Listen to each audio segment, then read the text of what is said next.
Shalom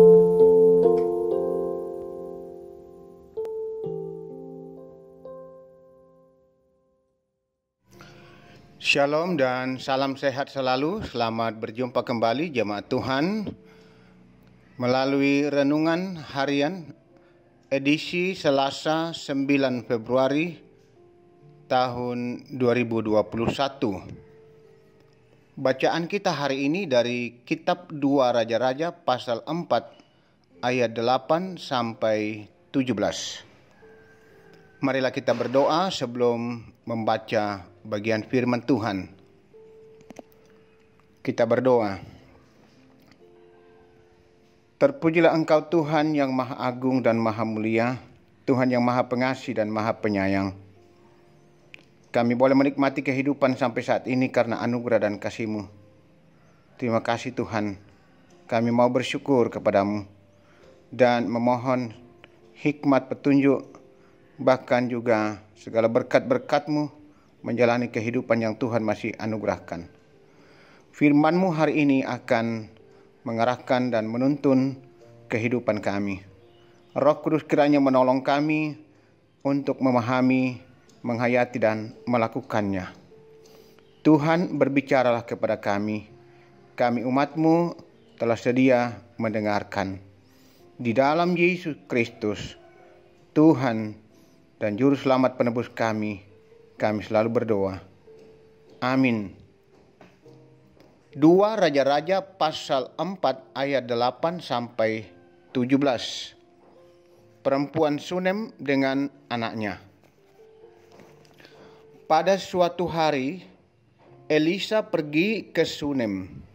Di sana tinggal seorang perempuan kaya yang mengundang dia makan. Dan beberapa kali ia dalam perjalanan singgahlah ia ke sana untuk makan. Berkatalah perempuan itu kepada suaminya, "Sesungguhnya aku sudah tahu bahwa orang yang selalu datang kepada kita itu adalah abdi Allah yang kudus.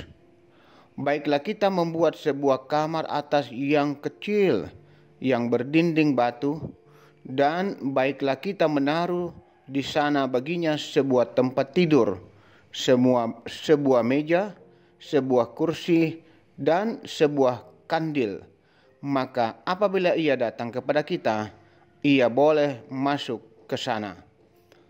Pada suatu hari datanglah ia ke sana, lalu masuklah ia ke kamar atas itu dan tidur di situ. Kemudian berkatalah ia kepada Gehasi bujangnya, "Panggillah perempuan Sunem itu." Lalu dipanggilnyalah perempuan itu dan dia berdiri di depan Gehasi. Elisa telah berkata kepada Gehasi, "Cobalah katakan kepadanya, sesungguhnya engkau telah sangat bersusah-susah seperti ini untuk kami. Apakah yang dapat kuperbuat bagimu? Adakah yang dapat kubicarakan tentang engkau kepada raja atau kepala tentara?" Jawab perempuan itu, "Aku ini tinggal di tengah-tengah kaumku." Kemudian berkatalah Elisa, "Apakah yang dapat kuperbuat baginya?" Jawab Gehasi, "Ia tidak mempunyai anak dan suaminya sudah tua." Lalu berkatalah Elisa, "Panggillah dia."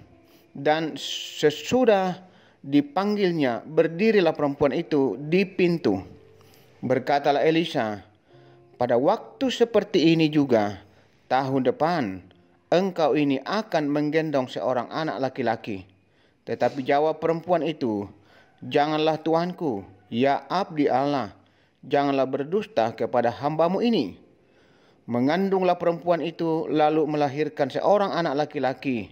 Pada waktu seperti itu juga, pada tahun berikutnya, seperti yang dikatakan Elisa kepadanya.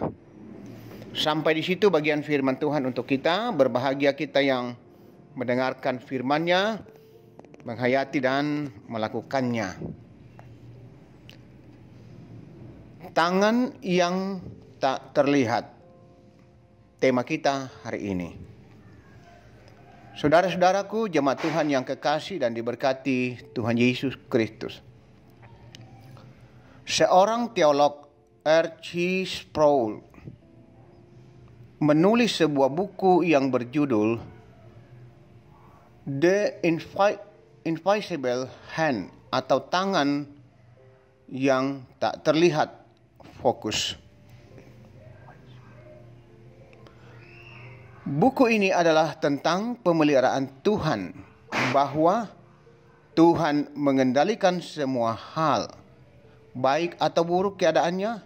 Sebab itu ia mengajak untuk percaya kepada Tuhan dalam segala situasi. Namun, bagaimanakah melihat pemeliharaan Tuhan dalam kehidupan kita? Pembacaan ini berkisah tentang perempuan Sunem dan suaminya selalu siap menjamu Elisa. Mereka juga membangun sebuah kamar lengkap dengan perabotannya yang akan ditempati oleh Elisa, hamba Allah itu, saat sampai ke Sunem. Semua yang dilakukan perempuan itu kepada Elisa merupakan ungkapan kasihnya kepada Allah. Perempuan Sunem melakukannya dengan tulus. Ia tidak mengharapkan imbalan dari Elisa. Namun Elisa mengetahui kerinduannya untuk mempunyai seorang anak. Setahun kemudian perempuan itu mendapatkan seorang anak laki-laki. Dari kisah ini kita dapat melihat pemeliharaan Tuhan bagi umatnya. Memang tidak terlihat tangan Tuhan yang secara langsung terulur untuk menolong Elisa atau yang memperhatikan kerinduan perempuan Sunem akan kehadiran seorang anak dalam keluarganya. Tetapi di balik semuanya itu, nyata tangan Tuhan yang tidak kelihatan bekerja melalui Elisa dan perempuan Sunem. Mereka masing-masing bertindak untuk saling menyatakan kebaikan Tuhan. Saudara-saudaraku yang dikasihi Tuhan, percayalah bahwa ada tangan Tuhan yang tidak kelihatan, tetapi selalu nyata untuk memelihara umatnya, menolong umatnya, dan berkarya dalam kehidupan umatnya. Apakah saudara juga mau menjadi tangan Tuhan yang tidak kelihatan untuk menyatakan kebaikan Tuhan kepada orang lain atau kepada sesama? Renungkanlah firman Tuhan baik-baik hari ini. Tuhan menuntun dan menolong kita. Amin. Saudara-saudara, marilah kita tenang dan kita akan menaikkan doa syafaat kita. Mari kita berdoa. Tuhan, Engkau berkarya, Engkau bekerja, Engkau menolong, Engkau mengasihi kami banyak dengan menggunakan orang lain. Tangan Tuhan yang terulur, walaupun kami tidak melihat secara kasat mata. Demikian ya Tuhan, firman-Mu mengajar kami untuk berbuat kepada orang lain karena iman kepadamu. Biarlah segala sesuatu yang kami buat, kami lakukan untuk sesama karena iman percaya kami kepada Tuhan. Wujud bagaimana kami mengasihi Tuhan yang telah mengasihi kami. Ya Bapa di surga, Roh Kudus kiranya menolong kami untuk menghayati dan memampukan kami melakukan firman-Mu. Berkati kami semua Tuhan, umat-Mu yang boleh mendengar, menikmati firman-Mu hari ini, dimanapun kami berada. Bapa Surgawi, kami juga terus mendukung dalam doa persekutuan kami, jemaat Tuhan di Jemaat Rahmah Gereja Toraja. Tuhan memberkati. Ya Bapa Surgawi, berkati persekutuan umat-Mu di Jemaat Rahmah Klasis Makassar Tengah Gereja Toraja, agar jemaat-Mu tetap tumbuh dalam kasih, hidup setia kepadamu, hidup mengasihi Tuhan, melayani Tuhan melalui segala sesuatu yang mereka bisa lakukan. Demikian ya Tuhan, dalam segala pelayanan kami, Tuhan berkati agar semua pelayanan saat ini boleh berjalan dengan baik, terlaksana dengan baik, sekalipun dalam situasi yang sangat sulit, dalam keadaan yang begitu terbatas karena dampak virus corona. Tuhan tolong kami, segenap majelis gereja, pengurus OIG, semua tim multimedia, pemusik, kantoria, operator, dan semua yang boleh terlibat memberi diri untuk melayani Tuhan. Tuhan memberkati. Ya Bapa di sorga, juga teruslah memberkati pembangunan yang masih berlangsung, ruang sekolah minggu dan ruang serbaguna. Kami yakin pada waktunya apa yang kami mau persembahkan ini kepada Tuhan dapat selesai dengan baik. Bapa di surga, kami juga terus berdoa memohonkan kasih dan berkat-Mu untuk segenap jemaat Tuhan. Beri kekuatan, kesehatan, berikan keberhasilan, bukakan pintu-pintu berkat bagi segenap umat-Mu Tuhan, dimanapun berada, termasuk jemaat Tuhan di jemaat Ramah. Ya Bapa di surga, berkati juga yang masih menuntut ilmu, biarlah mereka juga sukses dengan terus mengandalkan Tuhan. Terus yang mencari pasangan hidup, arahkan dan tuntun mereka, agar mereka juga tetap setia hanya kepada Kristus. Yang juga menghadapi berbagai beban pergumulan hidup apapun, Tuhan Engkau menolong, baik itu ke ekonomi, pekerjaan, masalah rumah tangga. Tuhan Engkau harapan kami, kekuatan kami, tolonglah segenap umat-Mu. Demikian ya Tuhan, kami juga berdoa untuk orang tua kami para lansia, tetaplah menopang, menguatkan mereka, memberikan kekuatan, sukacita dan pengharapan. Ya Allah Bapa Surgawi, juga kami berdoa untuk saudara-saudara kami yang boleh bersyukur oleh karena kasih dan anugerah Tuhan yang mereka boleh nikmati. Baik itu yang berulang tahun, merayakan ulang tahun perkawinan, juga yang dikaruniai anak, cucu, sembuh dari sakit, naik pangkat, lulus ujian, dan berbagai hal yang mereka boleh nikmati.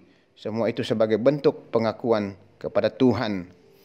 Kami juga mendoakan keluarga Roni Rompon, di mana istri terkasih Norma Rompon yang sudah boleh menjalani persalinan. Tuhan sudah menganugerahkan seorang anak kekasih bagi keluarga Roni dan Norma. Berkati mereka Tuhan, sempurnakan syukur dan sukacita mereka. Ya Bapa di surga, juga kami terus mendukung dalam doa saudara-saudara kami yang masih terus dalam beban pergumulan sakit penyakit, baik yang dirawat di rumah sakit maupun di dalam upaya pemulihan di rumah, yang juga sudah lama dalam beban pergumulan sakit, bahkan juga orang tua kami para lansia di rumah. Tuhan tetap topang, kuatkan mereka, berikan semangat dan pengharapan. Saudara-saudara kami yang masih dirawat di rumah sakit, kekasih kami Bapak Anton Langke, Nyonya Juwaria Langke, Tristan dan Felin cucu dari Bapak Joni Doa,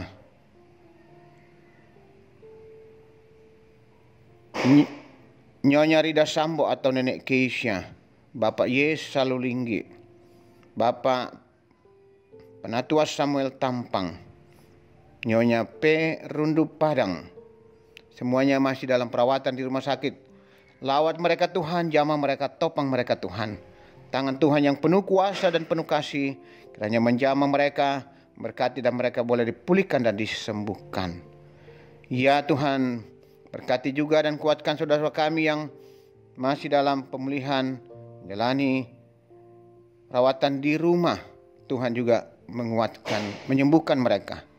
Kekasih kami Nyonya Agustina Patonglowan, Bapak Daniel Tandiali, Nyonya Yohanes Mokgon, Nyonya Dorce Tumembo, Bapak Ruben Randa, Nyonya Cehadengen, Nenek Bokko, Nyonya Matius Ruru, Nyonya Markus Pasa, Bapak TR Andi Lolo, Bapak Yusuf Rante, Bapak Oni Lakbur Lawal, Nyonya Agustina Sambara, Bapak WK Randa Bunga, Nyonya Yeti Kupadang, Bapak Wendy Tiku Padang, Ibu Ana, Oma Keti, Nyonya Margareta Kobong, Bapak Karel Paranoan, Nyonya Ludia Kandola, Bapak Yusuf Dingen, Nyonya Y.S. Banne, Saudara Naftali Minna, Nyonya Hermin Bongga, Nyonya Yohana Bura, Bapak Noplande, Bapak Agus Mangi,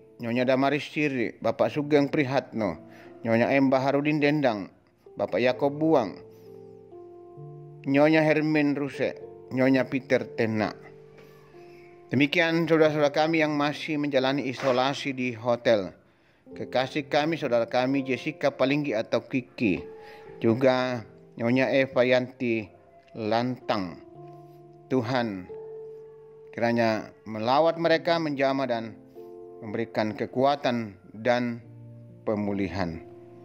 Bapa Surgawi, hanya kepadamu Tuhan kami bawa hidup dan kehidupan kami. Berkati juga pemerintah bangsa dan negara kami Tuhan. Ya Bapa Surgawi, biarlah dalam upaya untuk memutus mata rantai penyebaran virus corona sungguh-sungguh berhasil. Berkati pemimpin-pemimpin kami mulai dari Presiden Jokowi sampai di pelosok-pelosok. Ya Bapa Surgawi, seluruh hidup dan kehidupan kami hari ini kami bawa dalam tuntunan dan penyertaan-Mu. Kuatkan kami, tuntun kami Tuhan. Kami juga berdoa untuk keluarga kami yang berduka. Tuhan menguatkan, menghiburkan mereka. Keluarga besar dari almarhum Bapak Perundu Padang. Kekasih kami, almarhum Bapak Perundu Padang yang meninggal pada hari Kamis dan telah dimakamkan. Demikian juga Tuhan menguatkan, menghiburkan Bapak Rerung Alinan bersama anak-anak dan seluruh keluarga atas meninggalnya kekasih kami Nyonya Rerung Alinan pada tanggal 7 Februari tahun 2021. Kuatkan, hiburkan seluruh keluarga yang ditinggalkan mereka Tuhan. Engkau kekuatan penghiburan sejati. Tuhan tolong. Bapa di surga ini kami berdoa, kami bersyukur dan memohon serta berserah di dalam kuasa kasih Tuhan Yesus Kristus, Tuhan dan Juru Selamat yang senantiasa mengasihi dan menolong kami. Amin. Demikianlah renungan kita pada hari ini. Selamat beraktivitas. Tuhan menyertai dan memberkati kita semua.